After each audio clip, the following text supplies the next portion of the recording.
Greetings and welcome to Connecting with Intent Formula Show. I'm your host Muhammad Awais. On this episode, we have a very special guest. He's CEO and co-founder at AdGreetz. Please join me to give a warm welcome to our guest, Eric Frankel. Eric, welcome. Mohammed, thank you for having me here, and thank you to anyone who's listening today or in the future. Let me let me start with this. Where were you? What happened? Who were you surrounded with that inspired you to do what you do today? Well, I'm lucky in that when I graduated from college, I got a job at a company called Warner Brothers, which was the number one movie television studio in the world, and certainly, in the United States.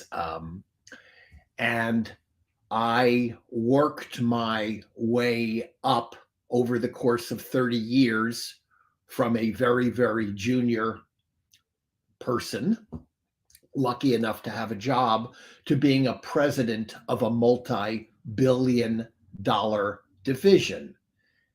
And while running that division, I was always looking for ways to innovate, improve, and do new and exciting things to keep both Warner Brothers and my division healthy and generating more and more revenue.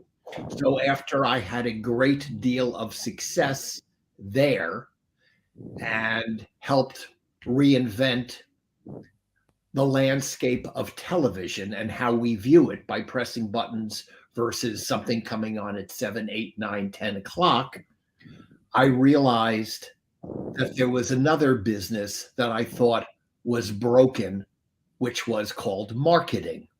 So I had this big job at Warner Brothers, and I was a rather large consumer of luxury goods, and yet I felt that brands didn't really welcome me well, thank me well, tell me about their new products. Very often their messaging was dull, static, irrelevant. Even though I was a big customer, they might talk to me about a dress or a pocketbook or high heels or things that I didn't need, buy, purchase.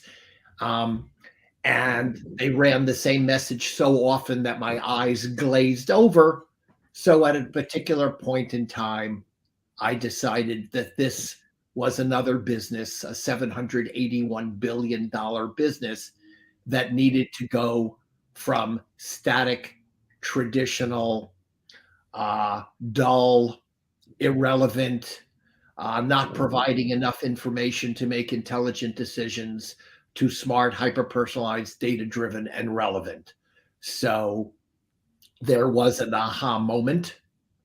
And with that moment, I decided to pivot and change and try to reinvent advertising, which myself and my team has been working on for about the last 8 years. And we're finally convincing the world, meaning brands, agencies, ad platforms, strategic partners, that it's a better ad if we talk to you about your t-shirt and your sport coat, or me about my blue shirt, than if we talk to you about Pampers for babies. And we remind you where you can get your sport coat and your t-shirt. And if you haven't bought anything in 6 months, to say, Mohammed, we miss you, come back. And not to do it with something that looks like a print ad from a magazine, but to do it with something compelling that comes to life and excites you and engages you, and in turn gets you to do what that brand wants. So that's what inspired me, was the challenge. But of course, like every entrepreneur, or many entrepreneurs, you don't realize that the challenge will be so hard, take so long, or cost so much money. Thanks for sharing, Eric. What is your higher purpose in life? Um, my higher purpose in life is pretty much about good health, happiness. I'm happy to say that I've been in a successful marriage for, I don't know, I think 31 years. And in the United States, I don't know the exact statistic, but probably somewhere about 40% of people, marriages don't last. So I'm happy to be in a successful marriage. I'm happy to have two wonderful 24, 28-year-old sons. Um, I'm very grateful for everything in life, and every day I wake up and have a positive attitude. It's a great day. Life is good. I have lots of friends, uh, and I'm interested in growth, both emotionally, personally, business wise, and in giving back. So I believe in, being very generous. I don't need another pair of shoes. I have more shoes than I have feet. So my question is, what can I do to help other people? Because the world isn't always fair, and whether it's with regard to education or housing or making sure that people, can afford to eat properly, and all of those things. So want to help others who are less fortunate, because it's not a perfect world. That's great. What have been top three greatest challenges that you have had to overcome? Well, whenever I have a good idea or hear about a good idea, that light bulb goes on above my head, and it seems so logical that I think that everyone else would understand it and would want to embrace and adopt that good idea and do something better. I spent 10 years trying to convince the television industry that we should all press a button and watch what we want whenever we want. And for the majority of those 10 years, everyone said, that's the silliest idea I've ever heard. Why would we ever do that? And of course, I was right, and it's the way that everybody watches television. And we eventually convinced the industry to embrace that. Now I'm trying to do the same thing with what I'll call smart, hyper personalized, data driven, relevant ads.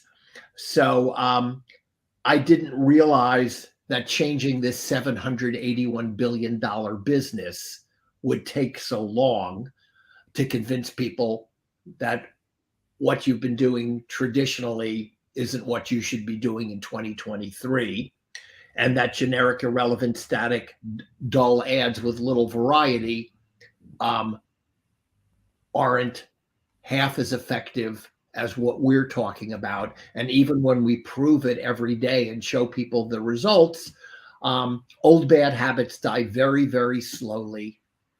And many, many people are interested in keeping their head down, doing the same old thing, and aren't interested in innovation. We have a mantra at our company where we're all about test, learn, improve, repeat. Test, learn, improve, repeat. Because everything in life, we can come up with a new idea, test it, learn from it, improve upon it, and then do it again and get better and better and better. Yeah. What is your greatest failure story? What did you learn and how did you recover from it? Um, I would say that the biggest failure is really, that what I thought would take 3 years to convince an industry to embrace it. Let's pretend, Mohammed, you're not married and you don't have any children. So why would we talk to you about diapers for babies? Or why would we talk to you about watching romantic sitcoms, especially if there's data telling us that you like Marvel superheroes? So it seems so logical. I would say my biggest failure is convincing the industry to embrace it sooner. They are now like crazy, and we're in this gigantic growth mode. Um, but I find it somewhat shocking. And then I also find it shocking um, that that it's harder to raise money than I would have thought. I've had to put a great deal of my own personal wealth into this effort. And to me, it's so logical and so intelligent that I would think that many people would say, I'd like to join this. And even though we raised X millions of dollars early on, it's taken us this long again for brands and agencies and people to raise their hand and say, are you looking for investors? And some of my competitors, who I think have a substantially less good or not effective product, um, were better at raising money primarily early on. So they raised X amount of money. I raised Z amount of money. So I have to work with 10% of the monies that they raised, which then in turn gets me 10% of the size of the team. So that's a challenge. On the other hand, it makes you smarter, stronger, more muscular, because you have to learn how to win the war or be better than the competition without being rich and flabby, and having all of this money in the bank that allows you to do things. We have to do it with smarts, more than the competition. Wow. Uh, Eric, what is the impactful book you have read? What Um, did you learn from it? Yeah. Well, I mean, the book that I read was Steve Jobs by Walter Isaacson. So I worked at Warner. Warner was part of Time Warner, and Walter Isaacson worked at the Time Inc. So, I've been following him forever. And in business at Warner Brothers, I met Steve Jobs, and we became friendly, and he had me up to his offices in San Francisco 3 or more times and offered me jobs working with him and for him. So he was, when I talk about people who don't want to adopt quickly, who are old fashioned, traditional, and are into old silly ideas rather than embracing the new, more innovative, he was one who totally got everything that I would talk about, which is, a better way to do things and not to look over your shoulder, but to look to the future. And so I would say that, Steve Jobs by Walter Isaacson, which is really about his life and about his business point of view, would be the most impactful business book I've read. Okay. What are your goals for the next 12 months? Good question. Let's see. Um, I wrote some of these things down so I would remember. My goals for the next 12 months. Oh, I mean, they're actually very, very specific. Let's see if they got. We, we have very specific goals. We have weekly or every other week staff meetings, and we look at those goals and see where we're going. So this may sound dull, but it's actually getting 10 or more new global type clients who want to work with us and sign up for a long period of time. For example, yesterday we launched campaigns for Honda and Acura. So those are two very significant brands, getting us on our way to this goal. We also do things with partners. So there are many people who are giant media companies around the world who are now understanding what we do and why it's better to talk to you about your sport coat and t-shirt and not about a dress or baby clothes, and to remind you where you can buy these items. So we also have a goal of working with an additional 5 partners. They go out and they sell what we do, and they already have multi-billion-dollar businesses. So they're more established when they knock on the door of Coca-Cola and they say, Coke, I know we've been doing this work with you for 20 years or 40 years, but we now have a better way to do it, and we have this partner. Would you like to try it? Rather than me meeting the right person at Coca-Cola. Um, and then our business is all about improve, improve, improve, improve. So we are not happy just to be a company that does one thing and does it well. Everything we do, we're constantly trying to get faster, smarter, more effective. So we constantly add new capabilities to what we do so that we can do everything in the whole world of what's called ad tech and martech, which none of our competitors do. They're either ad tech or martech, and then they're only a portion of martech or a portion of ad tech, and we're all of it together, which is so we're a global multi-channel, omni-channel solution, and it's just getting better at everything, like anything in life. If today you started doing push ups, maybe you could do two, three, or five push ups. But if you focused on it every day, in 3 months, you might be doing 100 push ups. So we're very focused on improving all of our capabilities every day.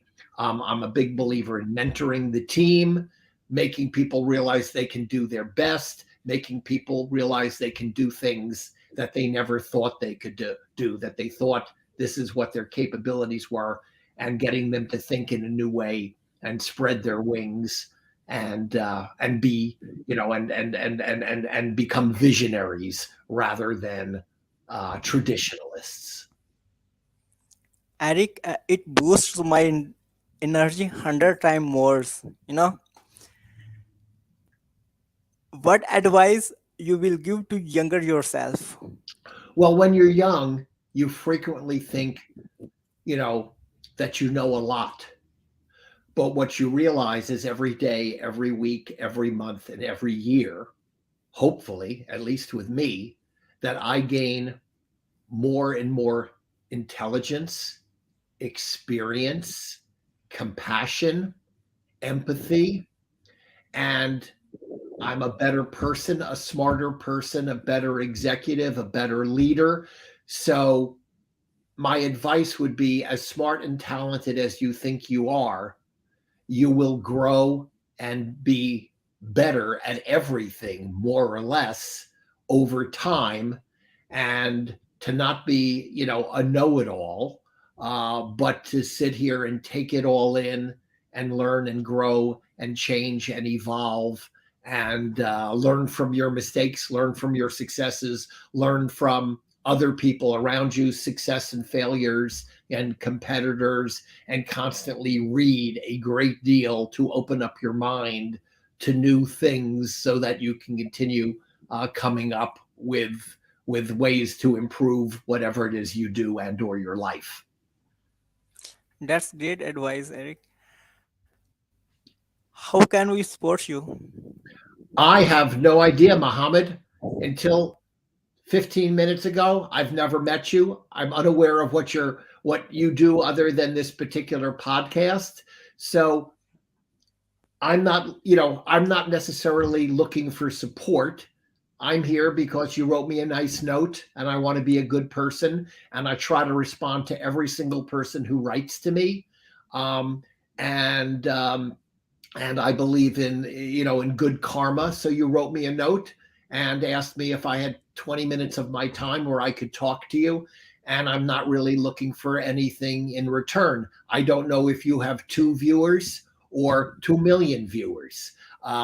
If there's anybody who's listening who works at a significant brand or media or creative agency, or is in the ad tech, martech business, and is looking to go from old fashioned, generic, traditional, one size fits all, not very engaging, rather dull marketing to smart, relevant, hyper personalized, data driven ads that, rather than people wanting to poke themselves in the eye when they see that ad, embrace it, smile, and say, "Ooh, I think I'll give that brand my money or do what they're asking me to do." Then you can reach out at AdGreetz. There's like info at AdGreetz or something, and strike up a conversation. But I'm not looking for anything in return. I'm trying to help you, um, if I can. What would you say about your guest appearance on the show? I would say you're a nice young man, and it was a pleasure meeting you. and I wish you the best of luck. And and it was certainly enjoyable, professional, and competent. Um, except for the fly that's flying around your head, Yeah. which is rather funny.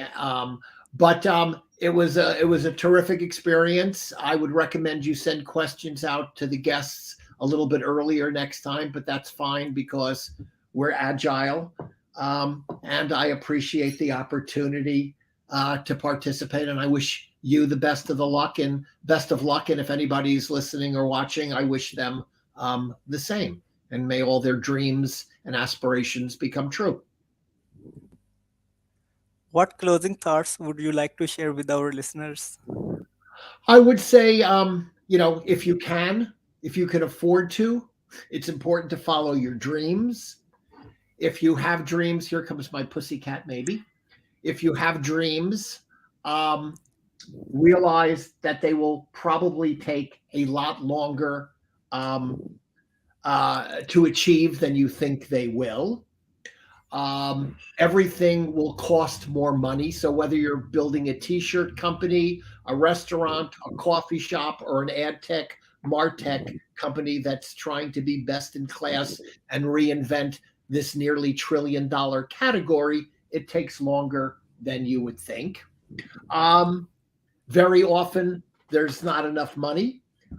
Develop a great team, mentor them, communicate regularly with them, and ensure that every member of the team knows exactly what your goals and objectives are. So you can't think they're going to garner it through osmosis. You need to have meetings and say, here's specifically what we're trying to do, where, when, how, and why. And here's what happened since the last time we worked together. And then you need to embrace your team's efforts, and you need to remind them why they're important and terrific, and um, and make them feel good so that you can be the equivalent of a winning cricket team or winning American football or soccer team or baseball team or basketball team, and treat it like it's a team of people trying to achieve great success together.